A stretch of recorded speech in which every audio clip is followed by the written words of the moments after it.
সব ভালো যার শেষ ভালো তার, আমরা এটাই কিন্তু জেনে আসছি বরাবর। এবং বড় যখন আমরা ছোট ছিলাম মা বাবার কাছে এটাই শুনতাম, আশেপাশে এটাই বলতো যে শেষ জীবনটা যেন ভালো থাকে। তো আমি ভালো থাকার জন্য শেষ জীবনটা নেব কেন? আমি তো এখনও ভালো থাকতে পারি। কারণ আমাদের শেষ জীবন কখন, মানে আমাদের তো একটা লিমিট নেই, যে আমরা তো জানি না যে আমরা ঠিক এই দিনে এই সময় চলে যাব। তো আমরা যখন শেষটা জানতেই পারছি না, তো তখন আমাদের শেষটার জন্য ওয়েট কেন করব? আমরা তো সবসময় ভালো থাকতে পারি।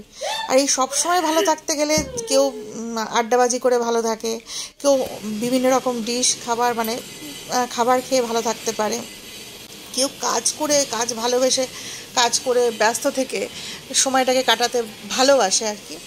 কেউ আর্ট করে ভালো, মানে টাইমটা সুন্দরভাবে কাটাতে চায়, কেউ পড়াশোনা করে কাটাতে চায়। তো যে যার মতো করে, নিজের মতো করে। তুমি দেখবে যখন তোমরা দেখবে যে যখন দাদিরা বা ঠাকমারা আর কি, তো যখন আচার টাচার করে, ওরা এটা জানে প্রত্যেক বছর ওই একই একই শীতের সময় মানে কুলের আচার, গরমের সময় আমের আচার। ওরা জানে এই প্রসেসটা ওদের সেই বিবাহিত লাইফের প্রথম দিক থেকে হয়ে আসছে। ওরা জানে প্রত্যেক বছর এই আচারগুলো আমরা করবো এবং নাতিপুতিকে দেবো, তার আগে ছেলে মেয়েদের দিতাম। তো এই জিনিসটা আমার আসলে, আমি আমার দিদিমার কথাই বলছি আর কি। এরকম সবার দিদিমা যারা আচার করতে ভালোবাসে বলো, তারা জানে যে ওই একই টেস্ট হবে, কিন্তু তবু তারা করে যে না, আমার ছেলে মেয়েকে আমি খাওয়াবো, নাতিপুতিকে খাওয়াবো, খুব সুন্দর করে আচারটা বানাবো, সুষ্ঠুভাবে করব। ঠিক বড়ি করাও তাই, সেম ব্যাপার। তো আমরা যখন রান্না বান্না করি, যখন পরিবারের সবাই খুব মন দিয়ে খেতে ভালোবাসে আর কি, তখন মনে হয় যে না, এটাই আমাদের রেজাল্ট আর কি। যখন সবাই হাসি খুশি মনে আনন্দ করে সব হই হই করে খেয়ে নিল, একদম থালা চেটে পুটে, তখনই কিন্তু মনে হলো যে না, ঠিক আছে, চলো, আমার রান্না করা উদ্দেশ্যটা সঠিক হয়েছে। তো আজ সকালবেলায় গিয়েছিলাম বাজার করতে, বাজারে ভ্যারাইটিস জিনিস এনেছি, মানে ফল কিছুটা এনেছি, আপেল আর বেদানা। তারপরে আমি অল্প অল্প করে আনি, যেন এটা শেষ হবে তখনই আনবো, প্লাস বাজারে ব্যাগে ওয়েটও তো বেড়ে যায়। তো এই সময় না আমার মুখ থেকে কথা বেরোচ্ছিল না, তো ওই নিয়ে আমি আর গুড়িয়া খুব হাসাহাসি করছিলাম। যাই হোক, আবার পুরোনো কথায় আসছি। তো যেহেতু আমি ফল টল কেটে মানে কিনেছিলাম, আর তার সাথে সবজি কিনেছি, তার সাথে মাছ কিনেছি, তো আমি হঠাৎ করে যে মানে দুধ আর দইও কিনেছি, যে দুধওয়ালা মানে দুধ বিক্রি করছে আর কি, রেড কাউ এখানে খুব, মানে আমরা কিনি এখানে রেড কাউ দুধটা আর কি। দুধ আর দই যখন দিচ্ছিল তখন বলছে, দিদি মাছের ব্যাগের মধ্যে নিচ্ছেন না তো? আমি বললাম না না, আমি মাছের ব্যাগের মধ্যে না, ব্যাগটা আলাদা আছে, কারণ দুধ ফুধগুলো আমরা মাছের এঁঠো সহজে করতে চাই না। তো এই যেটা বলছিলাম যে দাদিরা এরকমভাবে রান্না করে করতে ভালোবাসতো। তারপরে আমার বাবাকে দেখেছি যে গার্ডেন করতো, মানে গার্ডেনিং করতো আর কি। ফুল গাছ, ফল গাছ, বিভিন্ন টাইপের গাছ, ভ্যারাইটিস গাছ নিয়ে মেতে থাকতো সব সময়। এটা কি বলো, একটা হবি বলতে পারো, যে মানুষ তো কাজ করছে, জব করছে, কেউ বিজনেস করছে, তার সাথে ধরো এরকম ছোটোখাটো জিনিসের যে হবিটা, এটা কিন্তু থাকা বলা। আমার ইদানিং যদি তোমরা হবি বলো, তো আমার ঘর গোছাতে খুব ভালো লাগে। ইউটিউব করা আমার একটা বিশাল হবি, মানে এটা মানে অস্বীকার করা যাবে না আর কি। আমি জানি এটা আমি খুব নর্মাল কাজ দেখা যায়, যেটা তোমরা সব ঘরে সবাই রকম করো, জাস্ট আমি ক্যামেরা দিয়ে তুলি, তোমরা হয়তো তোলো না, এটাই ফারাক। খুব নর্মাল দেখায়, কোনো মানে আমার জীবনটা খুব সাদাসিধে, তো সেই জন্যই আমি হাজারো কিছু মানে অনেক রকম যেটা নয় সেটা ফেক জিনিস দেখে না, যা হচ্ছে তার সামনে ওটাই দেখাচ্ছি। তো এটা এটা করে কি বলো তো, কতটা আমার কি হলো না হলো, তার থেকে বড় কথা আমি মজা পাই জিনিসটা করে। মনে হয় যে যে কাজগুলো আমি করছি সেই মানে তার মধ্যে ইউটিউবের যে সংক্রান্ত কাজগুলো, সেইগুলো করলে আমি দেখি মনটা আমার ভালো থাকে। এবার কার যে কখন কী নিয়ে মন ভালো থাকবে সেটাও তার উপরই ডিপেন্ড করবে।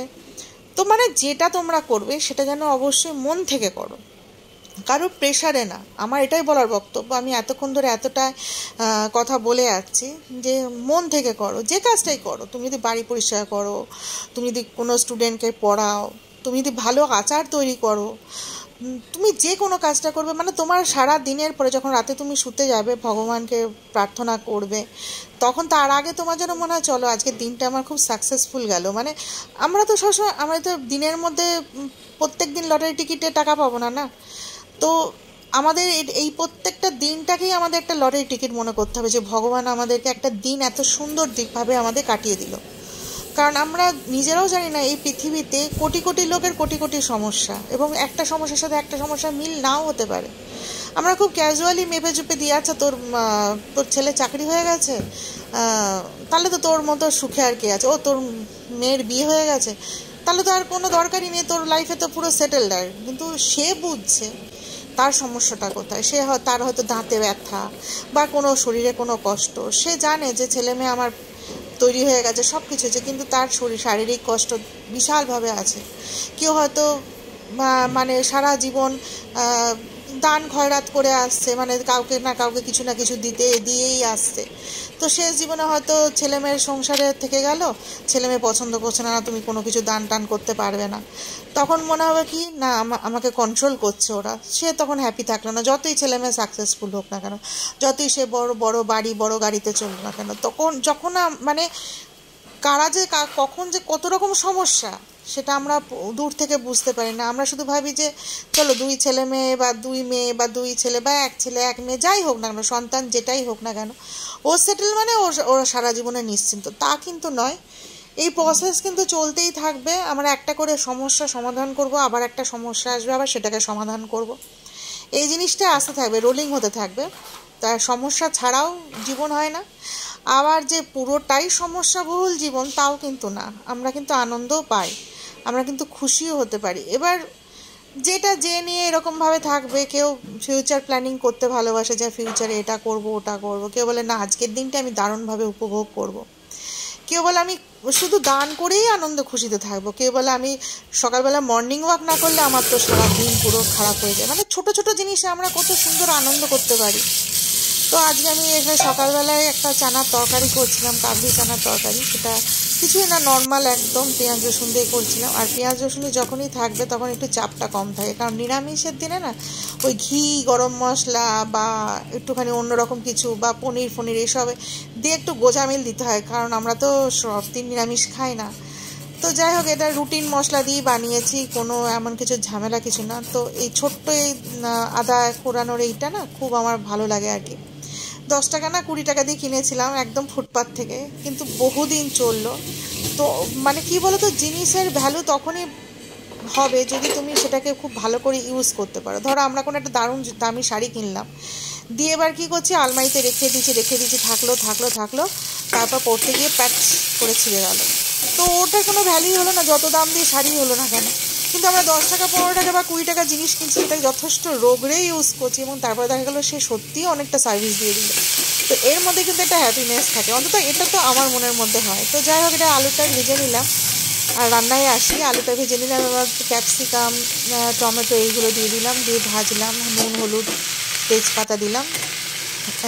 তারপরে তোমার কাবলি চানার মানে আমার কাবলি চানাগুলো একটু ধুয়ে নিতে ইচ্ছা করে, জানি এটা জলটা খুব উপকারী, গাছ ফাছ নেই, নাহলে গাছে আমি ওখানে থাকলে কারি পাতার গাছে জলটা দিই আর কি, কাবলি চানা ভেজানোর জলটা। তো এইখানে এইভাবে চানা তরকারিটা করছিলাম আর কি। আর মনে মনে ভাবছি কোনোদিন কিন্তু ক্যাপসিকাম দিয়ে চানা তরকারি করিনি, এটা ভালো হতেও পারে নাও হতে পারে, একটা কনফিউশন ছিল, কারণ আমি কোনো দেখে সবজিটা করিনি। তো যাই হোক, এটা ট্যাব নিয়ে ব্যস্ত আছে, আর এইখানে মোমবাতি জ্বালাইছে, বলছে সূর্যের আলো পারছি না, তো কমসে কম মোমবাতি জ্বালায়। ও একটু সেন্টেড কি বলবো, ক্যান্ডেল জ্বালাতে ভালোবাসে, বিশেষ করে শীতকালের দিনে। তো এখানে শীতের তো শও নেই, কলকাতায় একেবারেই গরম। জামশেদপুরে তো প্রচুর ঠান্ডা, আমাদের ওদিকে বেশ ভালো ঠান্ডা পড়ে, গরমও যেমন এক্সেস পড়ে, ঠান্ডাও পড়ে। কিন্তু কলকাতার এই ওয়েদারটা ভীষণ ভালো, মানে একদম ফ্যানও চালাতে হচ্ছে না, আবার সোয়েটারও পরতে হচ্ছে না। এই যে এই টাইমিং যে ওয়েদারটা আর কি, এটা কিন্তু জামশেদপুরে মাত্র 1 মাসের জন্য থাকে, ওই দুর্গা পুজো কালী পুজো ওইটুকু, তারপরে হুড়ুহুড়িয়ে মানে শীতটা চলে আসে আর কি। তো এইরকমভাবে মানে যাই হোক, কিন্তু কাবলি চানার সবজিটা ভালো লাগছিল, আর কীভাবে করেছি সেটাও হালকা ফুলকা তোমাদের দেখালাম। তো এখানে দেখো একটা কাক, মানে এই কাকটা কালকে সকালবেলা খুব জ্বালাচ্ছিল ভাত খাওয়ার জন্য। তো আমি এখানে সানসেটে একটু ভাত দিয়েছিলাম, অল্প একটু, তো ও খাচ্ছিল আর কি, কালকে থেকে জ্বালাচ্ছিল। আর এই দেখো ছোট্ট প্রেশার কুকারটা, এই প্রেশার কুকারটা তোমার গুড়িয়ার জন্ম অবধি আর কি, গুড়িয়াকে তখন আমি খিচুড়ি বানিয়ে দিতাম, তখন থেকে এই প্রেশারটা চলছে। তো এটা মানে বেশ অনেক বছর হয়ে গেল। আর আমি টেবিলটা পরিষ্কার করে নিচ্ছি, কারণ ওই নোংরা জায়গায় মানে কি খেতে দেবো। তো হ্যাঁ, তবে সার্ফ দিয়ে পরিষ্কার করি, নর্মাল এমনি পোছা লাগাচ্ছি। তো আমি যেটা যে সকালবেলায় বুঝতে পারলাম যে সকালে একটা যে মাসি আসে সে কিন্তু বিভিন্ন টাইপের সবজি নিয়ে আসছে আর কি, মানে শাক, কত রকম যে শাক, মানে 17-18 রকমের শাক নিয়ে বসেছে, পুরো সবুজে সবুজ, আর কিন্তু সে কোনো সবজি বিক্রি করছে না। দেখো এরকম হয়েছে, দেখতে ধনেপাতা টমেটো দিয়েছি, একটু মশলা দিয়ে কষিয়ে একটু ওপর থেকে ধনেপাতা টমেটো দিয়েছি, একটু লেবুর রস দিয়েছি, নর্মাল করেছি, কোনো চা পাতা দিইনি, এবং তারপরে একটু হলদে হলদে কালার করেছি এবং খুব বেশি মশলাও করিনি। তো এটা তো ওর খুব ভালো লেগেছে আর কি, বললো যে না খুব ভালো লেগেছে। যেহেতু আমি চানাটা অনেকটা বেশি করে ফেলেছি, ভিজিয়েছি বেশি, সেহেতু ওর জন্য ওর সাথে ব্রেড দিলাম না, ওটাতে ম্যানেজ হয়ে গেল আর কি। যদি চানাটা কম করতাম তাহলে একটু তার সাথে ব্রেড দিতাম আর কি, আমি এইভাবেই করি আর কি। তো চানা আর মটর একসাথে করি না, কেন কি জানি আমার ওটা খুব একটা ভালো লাগে না। আমার তো মটরের ঘুগনি খাবো, নাহলে চানা মশলা এরকম করে খাবো। তো যেটা বলছিলাম, ওই মাসিটা শুধু শাক নিয়ে বসেছে, তো তা কিন্তু আমি যখন অন্য সময় আমি দেখেছি যে 9টা 9:30টার পর কিন্তু ও আর বসে না, মানে সব বিক্রি হয়ে যায়।